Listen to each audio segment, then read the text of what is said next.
चला तर आजची रेसिपी आहे खव्याचे रसरशीत गुलाबजामुन। नमस्कार, चला तर रेसिपीला सुरुवात करूया। इथं मी अर्धा किलो ताजा खवा घेतलेला आहे। तो मळून आपल्याला एक जीवणी मऊ करून घ्यायचा आहे।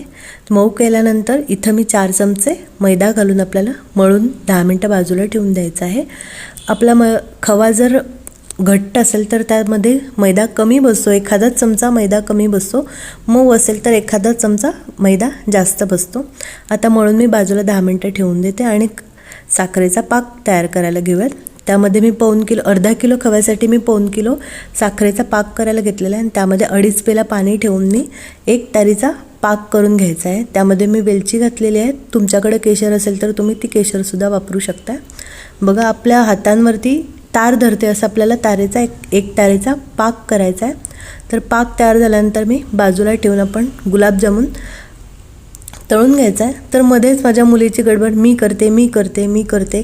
तर चला, आम्ही दोघींनी मिळून मस्त असे गुलाबजामुनचे गोळे तयार करून घेतलेले आहेत आणि आता ते खमंग अशा तुपात तळून घेऊयात। बघा, एक साईजीचे तुम्ही हवे त्या लहान मोठे आकाराचे तुम्ही बारीक मोठे करून घेऊ शकता। मी आता तुपात तळून घेते। गोल्डन ब्राऊन होईपर्यंत मध्यम आचेवरतीच आपल्याला तळून घ्यायचे आहेत। सगळे तळून झाल्यानंतर आपल्याला ते हलक्याशा कोमट पाकामध्ये आपल्याला घालून घ्यायचे आहेत।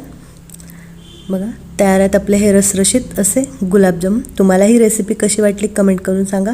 लाईक करा, माझ्या चॅनलवर नवीन आहात तर सबस्क्राईब करायला विसरू नका। परत भेटूया नवीन रेसिपीसोबत। धन्यवाद।